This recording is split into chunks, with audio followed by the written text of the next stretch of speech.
wet-dry filters. It's a variation of the sump that is a little more complicated, maybe less complicated, but honestly, they're kind of a waste of money. Let's talk about why they suck. Hello everyone, this is Bentley, and we're back in the filter series. We're going to talk about wet-dry filters. I'm still waiting on all my supplies for a Manton filter, but in the case of wet-dry filter, we can talk about these without necessarily having them. A wet-dry filter is a variation of a sump, and I'll use some images to kind of give you examples of what's going on, but here's the basics. Instead of a standard sump, where you might have filter socks or something, where the water comes in, you're going to have a trickle tray. Usually you've got some kind of media to catch your particulates, but that's going to spread the water out and have it drip through a bunch of different holes that then goes over a bunch of typically bioballs or some other large media that is out of the water. Now, it's going to rain down across all that media, it's going to cause a lot of oxygenation, and then it's going to get down in the water, move through parts of the sump, and out, back up into your tank. Simple process, very similar to a sump. The only difference is designed to have a bunch of media exposed out of the water, and because of that, you keep the water levels lower. Now, there's some benefits, but let's talk about the problems with it first, because I think that's important to note. Like sumps, there's a couple of key things that make this a filter for very few people, to be honest. Number one, they're expensive, just like a sump, because this is just a sump with different media in it and set up in a different fashion. They're fairly expensive, but the only difference is it's actually a little harder to DIY the wet-dry sump. There's certainly ways, do not get me wrong, you'll beat me up in the comments, it's fine, but the trickle tray system and the exposed media is not as easy to DIY up, which is to say you're basically going to need more materials to DIY a wet-dry filter than you would with just a sump, where you could convert a standard like aquarium glass filter into a sump, okay? Second, if cost wasn't bad enough, it's a big, giant filter.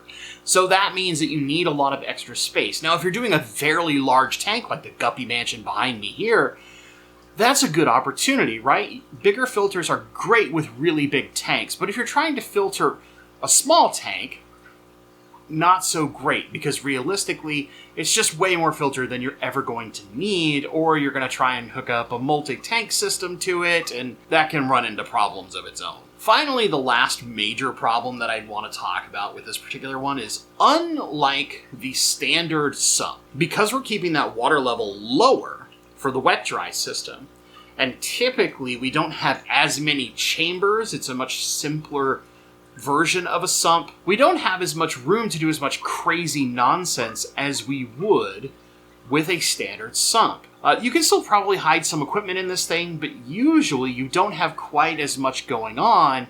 You're not going to really have like a refugium for extra plants and things, or several species of fish, because that water level stays lower, that's less habitable. So it doesn't function quite as well for some of those things that would be a positive in a full sump.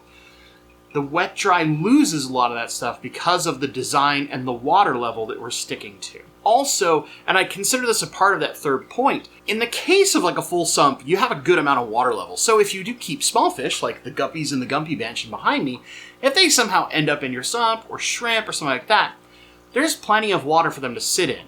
Not in a wet-dry. In a wet-dry, the water immediately hits a pad and the trickle tray. And then the water has to go down for quite a bit before there's a reasonable amount of water, which means that any fish that do happen to make it into your sump, guaranteed dead. Not going to make it. Some snails might. Maybe if you're extremely lucky, a shrimp will find a way, but there's in general not enough water in the trickle tray unless you're leaving the trickle tray completely open, and then usually that leads to some other problems. But there's usually not enough water for fish to survive. So if fish do happen to make it down into the sump, they're gone. They're goners. One last thing. Similar to a sump, and this is something that matters, because it is a sump, you're going to need either a drilled tank or you're going to need an overflow box. So again, it's extra equipment, extra stuff that has a chance for a point of failure. extra chances to leak, to drain water out of your tank, all sorts of those disaster scenarios. Unlikely? Yes, unlikely. But still, it is a chance, it is a point of failure, it is a risk. Put it however you wish to put it. But it is all of those things kind of wrapped up in one. So similar to a sump, if you don't have a tank that is drilled and specifically plumbed to handle a sump, I don't know, saltwater guys, you're like, not being drilled, you crazy man. Whatever. We know we're not playing in your ballpark here, okay? But because you need those extra things or that extra preparation, it's just more work and complication that can be added into your tank that is natural to either version of a sump. This can also include the moving bed filter style sump, but we're not necessarily going to talk about those in this video just because they do operate very differently. This is kind of a fast and easy one, I understand, but the big thing is it shares a lot of the problems with the sump as far as what the negatives are concerned. Cost, space required to keep it, the necessity for having either drilled tank or overflows in order to make it work, which can lead to its own set of problems. But then it adds a little extra layer of potential flaws in that with the wet dry, because of the water level, the natural design of the sump, you get a little less space for that customization that you would in a larger sump. You won't have enough water level realistically to potentially keep a species hidden away in your sump like you could with a full sump, or a type of plant refugium unless you're doing fairly small plants. It is possible, do not get me wrong, just not as efficient and effective. And finally, if you do have smaller fish that are going to be in that tank, or fish that can get down your drain tubes, there is a chance that when they do, or rather, if that chance is prevalent, when they get down there, you can basically assume they're dead. Because it is unlikely with the design, given the trickle tray, that there's going to be sufficient water for them to survive. That's the negatives of the wet-dry filter. This one's going to be quite a bit faster just because we covered a lot of it in the sump video. It'll be up in the corner that you can watch if you want to watch some extra details on why sumps suck. Or maybe you want to watch why sumps are awesome. That's an entirely separate video, but there's an entire playlist of why your filter sucks and your filter is awesome. Remember, we're keeping in mind here, we're doing the pros in one video, the cons in another, so you get to kind of split it up, have a little fun with it, engage that conversation. What I want to hear from you, have you ever used a wet-dry filter? Have you ever thought about a wet-dry filter? Are you just confused on why anyone would use a wet-dry filter?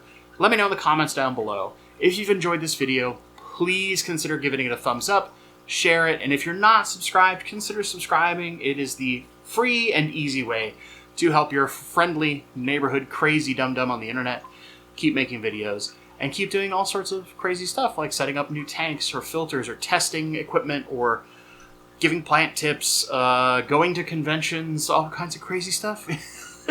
Whatever it may be. But yeah, consider all those things. And as always, my friends, thank you so much for watching. And stay awesome.